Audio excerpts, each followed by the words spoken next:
Maybe I should start first. Me, I've been in music like all my life, like from fourth grade through high school. I was I played the clarinet, I played the drums, could read music, write music. So I kind of had that background in music. So even when I would listen to a song from a young age, I didn't focus on the main elements like what the singer was singing or the main melody. I would hear like a little sound that would like go beep beep. I'm like, oh, yeah, I like that little part right there. And so when I'm listening to the song, I'm like beep beep beep beep beep. And then they'd be like, what is that? I say, you hear that little sound right there? I like how that little sound's going. And then it changes right there. I'm like, yeah, I kind of like how they did that. And people are like, oh, I never noticed that. So from a young age, I would notice those small things in music. And I would actually, instead of humming melodies, I would hum like the bass line, or I would hum like little parts in the background and totally ignoring the main melody. And I didn't realize that was setting me up to understand the structure of producing and stuff like that. So with that being said, you know, I was like the guy that did everything else. Spanky did the drum beats. Herb was supposed to do the keyboards. And I was just kind of a producer to put it all together. And I would do keyboards, drum beats, write lyrics and all that stuff. So, but in the beginning we couldn't make anything. You know, we were making stuff, but we just didn't like what we were doing. But anyway, so we can't come up with anything. And I listened to people like Robert Owens and Fingers Inc. And I was like, I'm trying to make something like that stuff. And Robert Owens was like, you know, he made Wash Machine, all these joints with these strange sounds in it. And it just wasn't working. So finally, I went to this guy's house, who was another producer. And he made this track that had hot bass line. I said, man, that's a cool bass line. I said, what do you use? So I used this thing called 303. So you can get it at a secondhand shop for like $45. So, you know, I was like, yo, Spank, you gotta get that 303. I'm telling you, if we get that, that's all we need. That's it. We can make music and everything. He gets the 303. I come to his house. And mind you, I had no equipment. I was the guy that didn't have any equipment. Spanky had equipment, Perry had equipment. I just showed up. So, you know, so we was like, I was like, okay. He said, I can't figure out how to work this thing. It's making all these strange sounds. And I was like, and then we listened to it. And he was like, all right, but I said, this sounds kind of interesting, like it had a pattern to it. I was like, all right, that sounds, I mean, kind of interesting, you know. I'm not going to mess with anything yet. You know, I'm just taking it all in. And it takes me a second to figure out what I want to do, to try to figure out how to work it. So I'm just listening, I'm pushing buttons, and I come across, you know, different sounds, different patterns that sounds interesting, but not quite acceptable yet. Just like, okay, that sounds kind of interesting. Then so I turn the knob, I think it goes, wow. I'm like, oh.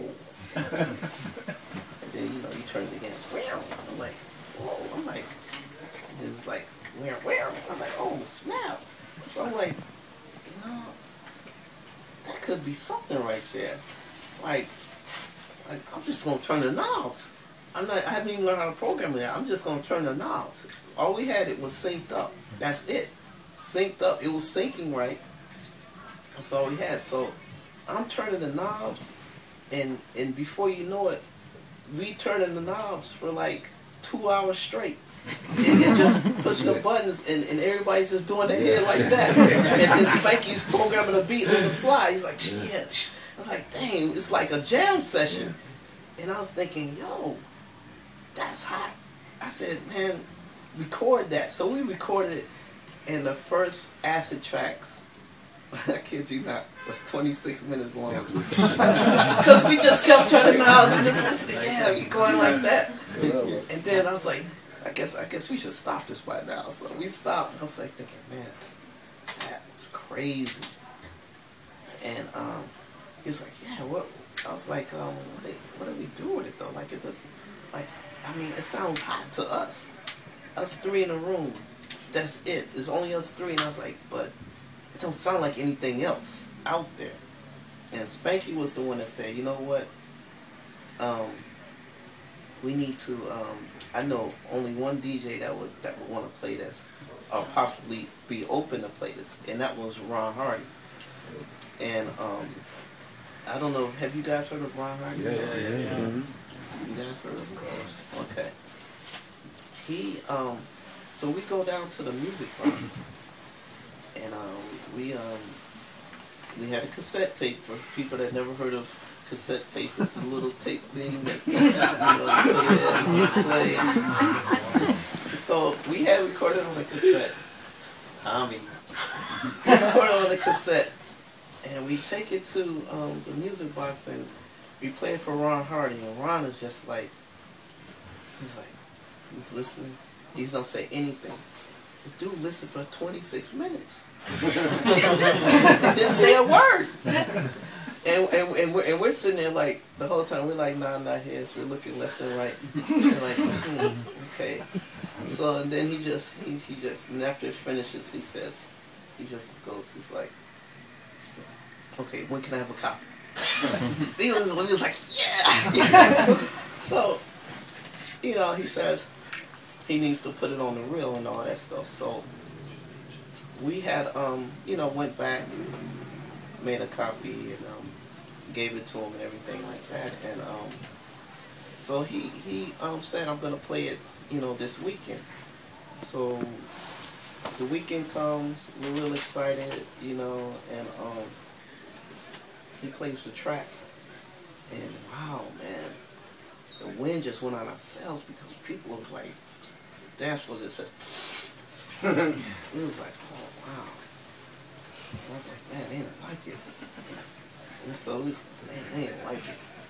So we just kind of like chilling, standing there like they didn't like it, right? So we stayed longer, and we were thinking like, okay, I wonder what else we're gonna do, because they didn't really like it. And then so the track comes in again. He plays it a second time. We're like, oh, Ron's playing it again. He's playing it again. So he plays it again, and people are like, oh boy, here's this track again. So, but it was too crowded for the floor to kind of just split. So they just like, I guess we gotta dance through it then. We gotta wait till this one passes, And then so, and then he mixes out of it. And then so, like, well, we're thinking, well, at least the floor didn't clear. So, then next thing you know, track comes in again. And this time, before he brings it in, he's like mixing it in for a long time underneath another track. And then we're like saying, I hear it, I know I hear it coming, I hear it. And then he has the bass out, so it's just the highs. And then he just finally comes back with it. And people like, what the heck is this track he keep playing? and so by this time they kind of liking it. They're like, dang, what's he playing? It's like, and then they're just thinking like, dang, Ron be playing some stuff. He must be feeling experimental today. And we're like really excited at this point. And then so, he mixes in another track. And then so, about a good 40 minutes later, track comes in again, 4 times in one night. And people just explode. They like start going nuts in the place. They start like swinging on walls and jumping up and down, and this guy was on his back, kicking his legs up in the air. and then, us seeing this, we just started acting dumb. It's like we were just screaming. It was our track. People were screaming Ron's name. They were like, what is he doing? And it was just crazy. And he played it for a long time. And we left there, and the next weekend, by the next weekend, people were talking about, Ron Hardy got this crazy acid track. And I was like, and so we're like, what is it? What is it? And it's like, oh man, I think I know somebody has a copy. I said, yeah, let me hear it, because you got to remember, during this time in Chicago, every time Ron played a new track, we just assumed it was his. Oh, Ron got this other track. Ron made this other track. Ron did this other one. So we gave him all the credit. So, and we would sneak into parties with micro cassette recorders, right? Just to record a set, you know. You had to sneak in there, you know. So this guy said, hey, I got a copy of the Ron Hardy's acid track, you know. Well, wait, he didn't say Ron Hardy's acid track. They didn't say Ron had an acid track. They said Ron had this crazy track. That was before then. And so when he said I had a copy of that crazy track that Ron was playing, and he played it, and I said, I listened, I look at him, I said, that's not Ron's track. I said, that's our track. And then all of a sudden the guy, no, this Ron Hardy's track. I said, I'm telling you, dude, that's my track. and then you know, back in those days, it's like, whoosh, I got it right here. I carried it in my pocket. I said, here it is right here. But I didn't play it for anyone because I didn't want to expose it yet. So I played it. He was like, that's your track? Then he said, you know, I think they're calling that track Ron Hardy's acid track. I said, they are? I said, Ron Hardy's acid track. I said, okay, we just take off the Ron Hardy. And then call it acid track. And so that's kind of how the title came out and the name. And it was funny because it was like a blow to my heart when I found out other people discovered the 303, because I thought we had it. I was like, we got it. We got our secret weapon. No one was using it that way. I was like, we got it. You know, and before we could even come out with the first record, next thing you know, all these Armando came out with 151. I was like, oh man, did you hear that other acid track? and then the thing is, it was hot. I was like, man, and it's hot too. Like if it didn't sound good, I'm like, yeah, but it don't sound good. It's whack. I was like, man. And I was like, I was like, oh man. I said, dang, they found out. Because before then, we had a short time where we said, no, but that's not a 303. That's not a 303. Oh, no, that ain't really acid right there. And then they came out with that, man. That was a blow. But you know what? It's all good though. You know, it's the people don't realize that. I want people to understand one thing. We give the 303 a lot of credit, which it deserves. But it ain't the 303. And it took me a while to really think about it. The fact that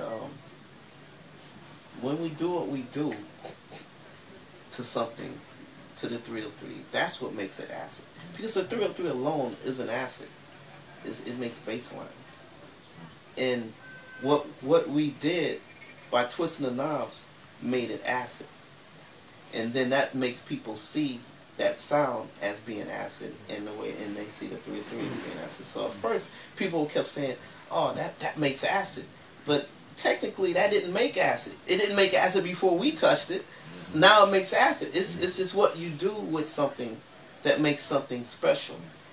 So whatever you guys have, you can have something that everybody else has, but you can make that into something special. So don't be blocked in by whatever thing that you have, you know, because too many times I see people's studios and they have every piece of gear on the planet.